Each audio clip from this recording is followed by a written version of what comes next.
Halo, perkenalkan saya Putri Simalarasati dengan NIM 221414009 dan rekan-rekan saya. Dan saya Dea Priani dengan NIM 2214144028. Saya Elizabeth Zita Pramesti dengan NIM 221414029. Baik, di sini kita akan melakukan permainan tradisional yaitu engklek untuk dalam menerapkan teori peluang. Selamat menyaksikan. Peluang pada umumnya berarti kesempatan. Tetapi pada matematika, peluang atau probabilitas adalah kemungkinan yang dapat terjadi atau muncul dari suatu peristiwa. Jika S adalah ruang sampel dengan banyaknya anggota sama dengan NS, dan A merupakan suatu kejadian dengan banyaknya anggota sama dengan NA, maka peluang kejadiannya adalah PA sama dengan NA per NS. Kisaran nilai peluang PA adalah 0 kurang dari sama dengan PA kurang dari sama dengan 1. Peluang bisa diterapkan dalam kehidupan sehari-hari. Contohnya pada permainan tradisional. Nah, kelompok kami mengambil permainan engklek. Permainan engklek merupakan permainan tradisional yang dilakukan dengan cara melompat dengan satu kaki dari kotak satu ke kotak berikutnya pada bidang-bidang datar yang telah digambar di atas tanah dengan membuat gambar kotak-kotak. Aturan mainnya sangat sederhana. Artinya, yang pertama, pemain harus menggunakan satu kaki untuk berdiri di atas petak arena permainan. Yang kedua, pemain tidak diperbolehkan menginjak garis pada petak. Yang ketiga, gaco yang dilempar harus tepat pada petak yang ditempelkan. Jika gaco yang dilempar berada di garis arena atau luar petak, maka pemain tersebut dinyatakan kalah. Yang keempat, pemain tidak bisa melewati petakan yang terdapat gaco lawan mereka. Yang kelima, semua petakan dalam arena harus pernah diisi oleh gaco tiap pemain.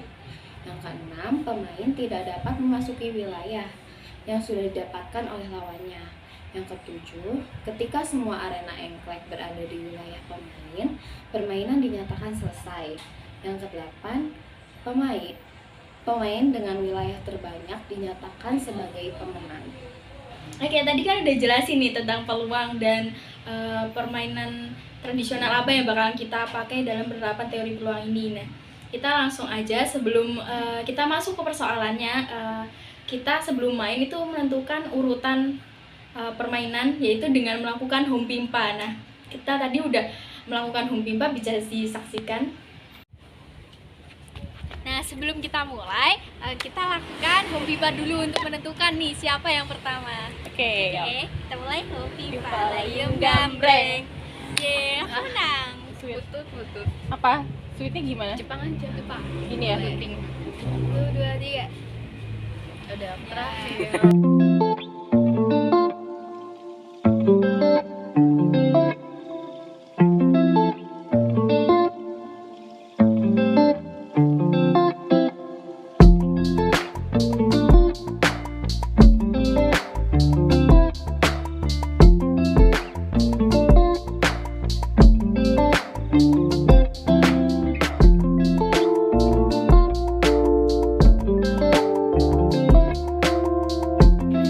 Oke, nah berdasarkan video tadi udah jelas kan pemain pertama itu siapa dan kedua dan selanjutnya itu kita terdapat 3 pemain, yaitu yang pertama pemain pertama dia bisa kita simbolkan dengan P1 dan pemain kedua yaitu Sima kita simbolkan dengan P2, kemudian yaitu pemain ketiga adalah Zita dan kita simbolkan sebagai P3. Setelah urutan permainan sudah diterapkan, berikutnya adalah memulai permainannya yang dimulai dari P1. P1 melemparkan gacoknya ke peta engklek. Setelah urutan permainan sudah diterapkan, berikutnya adalah memulai permainan yang dimulai dari P1.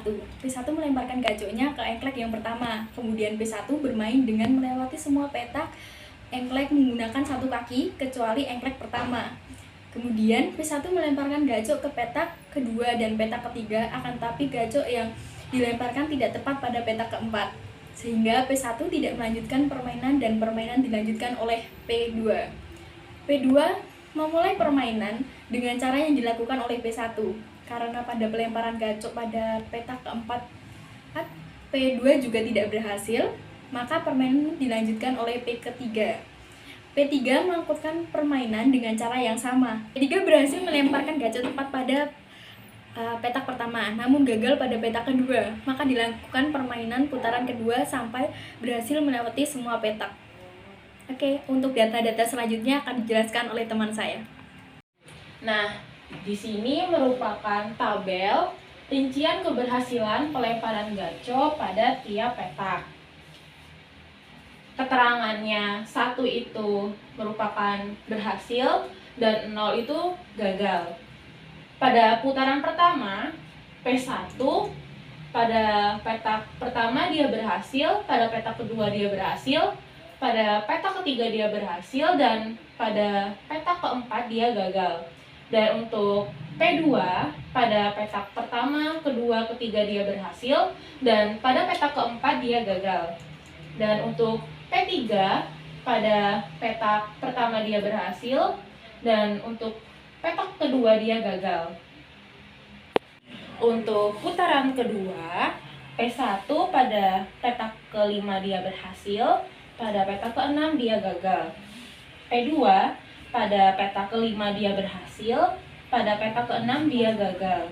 P3 pada petak kelima dia berhasil, dan pada petak keenam dia gagal.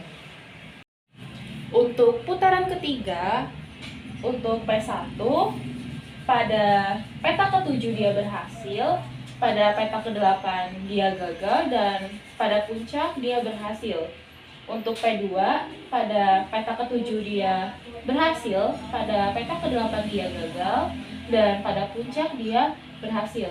Untuk P3 pada petak ke-7 dia berhasil, pada petak ke-8 dia berhasil, dan pada puncak dia gagal.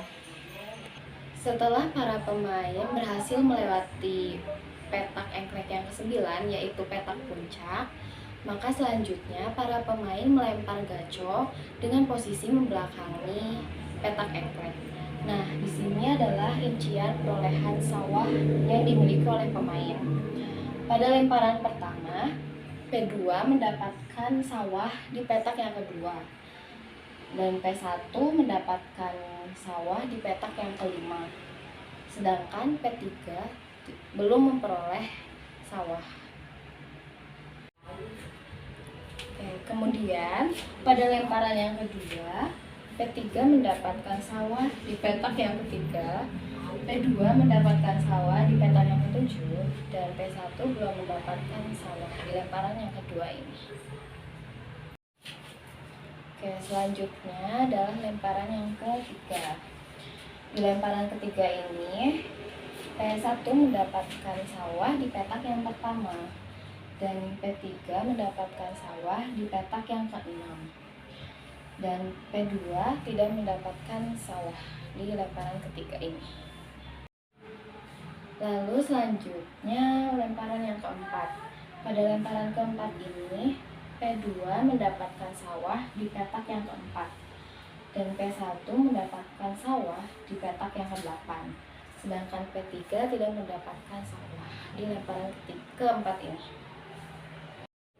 Baik, tadi kan kita sudah mendapatkan tentang data-datanya. Nah, konsep peluang pada permainan engklek ini terdapat proses home pimpa menentukan keberhasilan pemain dalam pelemparan gacok dan memperoleh hak milik petak pada tiap-tiap pemain atau biasa kita sebut dengan sawah. Pada proses home pimpa, untuk menentukan urutan pemain dengan 3 pemain dapat menggunakan aturan permutasi, yaitu permutasi 3 dari 3, yaitu sama dengan 3 faktorial per 3 kurang 3 faktorial, berarti sama dengan 3 kali 2 kali 1 sama dengan 6. Sehingga peluang dalam menentukan urutan permainan engklek dengan 3 pemain yaitu sebanyak 6 cara. Berdasarkan tabel kedua, pelemparan gacor terdapat dua kemungkinan, yaitu berhasil yang dinyatakan dengan 1 dan gagal yang dinyatakan dengan 0. Sehingga ketika pemain melemparkan gacor pada petak masih memiliki satu kejadian dari dua kemungkinan tersebut. Dalam hal ini, kami menyimpulkan bahwa terdapat konsep peluang dalam pelemparan gacor, yaitu setengah atau 1/2. Baik, kemudian berdasarkan tabel 3, P1 memiliki kesempatan pertama dalam peroleh petak sawah. Jumlah seluruh petak sawah ada 8, sehingga P6 mempunyai satu peluang dari 8 kemungkinan untuk memperoleh sawah. Kemudian, kesempatan kedua dalam memperoleh petak sawah dimiliki oleh P2. Karena satu petak sawah sudah dimiliki oleh P1, maka sisa jumlah petak sawah ada 7, sehingga P2 memiliki satu kemungkinan dari 7 kemungkinan untuk memperoleh sawah tersebut. Nah, dan begitu pula kesempatan pemain selanjutnya. Setiap pemain memiliki satu peluang dari banyaknya kemungkinan permainan sebelumnya dikurangi 1. Dalam hal ini dapat diperoleh kesimpulan 1/n, 1/n minus 1, 1/n minus 2, sampai dengan 1/n minus 7. Dengan n sama dengan 8, yaitu jumlah seluruh petak. Sekian penjelasan kami. Terima kasih telah menyaksikan. Terima kasih semuanya. Makasih.